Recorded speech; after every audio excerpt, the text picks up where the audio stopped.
De componentes principales, el cual vamos a realizar en el programa SPSS versión número 20. Para este tipo de análisis trabajamos con datos brutos porque no tenemos una variable estable. El programa que tomaremos para la realización de este análisis se titula Los principales componentes del río Chibunga.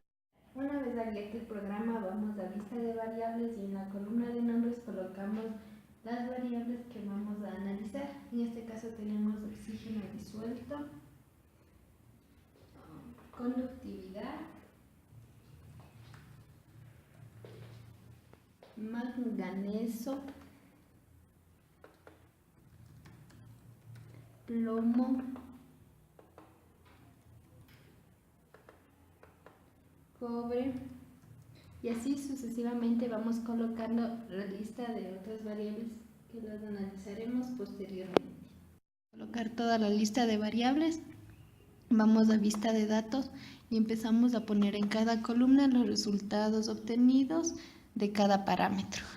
Para todos los resultados obtenidos podemos proceder a iniciar. El primer análisis que vamos a analizar es el de fiabilidad, el mismo que nos sirve para saber si las variables fueron bien escogidas, para lo cual damos clic en analizar, vamos a la pestaña que dice escala y clic en análisis de fiabilidad. Ponemos todos los factores que tenemos en la parte de elementos. Vamos a trabajar con el modelo alfa y con una etiqueta de escala de 0.8 y damos en aceptar. Que las variables han sido bien escogidas, observamos en la tabla de resultados que obtuvimos el alfa de Cronbach debe ser mayor a 0.4. En nuestro caso tenemos un valor de 0.417, es decir, podemos continuar con el análisis. Después de haber enviado a correr el programa, vamos a continuar con la interpretación de los resultados. Como podemos observar aquí en la tabla, tenemos la prueba de KMO. Esta prueba debe tener un valor de significancia mayor a 0.05 para saber si las variables fueron bien escogidas. Aquí, como podemos ver, tenemos un valor de 0,747, por lo tanto podemos continuar con el análisis. En la prueba de Bartlett, este valor debe ser menor a 0.05 para saber si es posible trabajar con este tipo de diseño. Como podemos ver aquí, tenemos un valor de 0,00.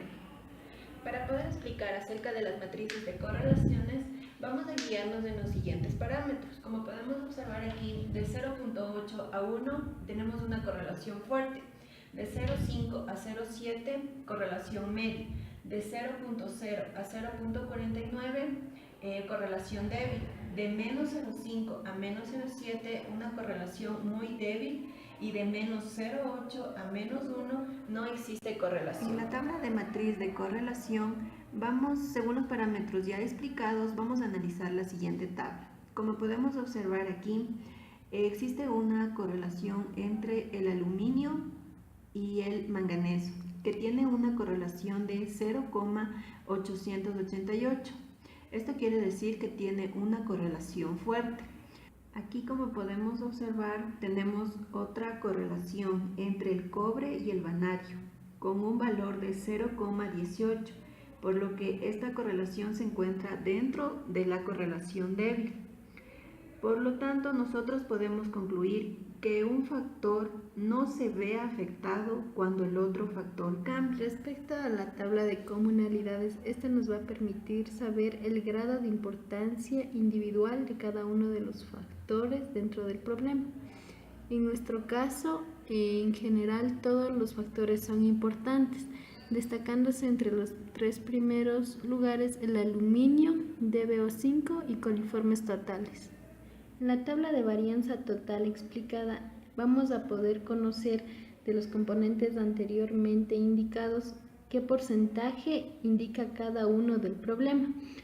Por ejemplo, en el componente 1 tenemos un porcentaje explicado de 48.47%, del componente 2 un 22.26%, haciendo un acumulado de 70.74%, y del componente 3 un porcentaje de 17.026%, obteniéndose un porcentaje acumulado de los 3 componentes de 87.76%. En el gráfico de sedimentación vamos a tener expresado todos los componentes, donde podemos observar que el componente 1, el componente 2 y el componente 3 son los más importantes, ya que estos tienen los autovalores más altos en comparación a partir del componente 4 en adelante. Para saber el nombre de los componentes anteriormente ya explicados, nos vamos a la matriz de componentes. Aquí vamos a comparar tanto en filas como columnas el nombre de cada uno de los componentes. Como podemos ver aquí, en el componente 1, el valor más sobresaliente es el aluminio. En el componente 2, el valor más sobresaliente vemos aquí que es el oxígeno disuelto, en comparación con el componente 1 y con el componente 3, que da valores negativos. En el componente 3 vemos que el valor que más sobresale es el de nitritos. Este valor es más importante ya que en componente 1 no presenta valor y en el componente 2 es más inferior. La matriz de componentes rotados tiene la misma utilidad de la matriz de componentes y se la analiza de la misma manera, es decir, analizamos tanto en filas como columnas y escogemos los valores más importantes dentro de cada uno de los componentes. De componentes se observan aquí todos los componentes, siendo los más sobresalientes el oxígeno disuelto, el aluminio y los nitritos. Finalmente, vamos a hablar acerca de la matriz de covarianza de las puntuaciones de los componentes, en el cual utilizamos los métodos de extracción y el método de rotación, el cual fue el análisis de componentes principales y la normalización Varimax con Kaiser. Gracias, esperamos que este video sea de su utilidad.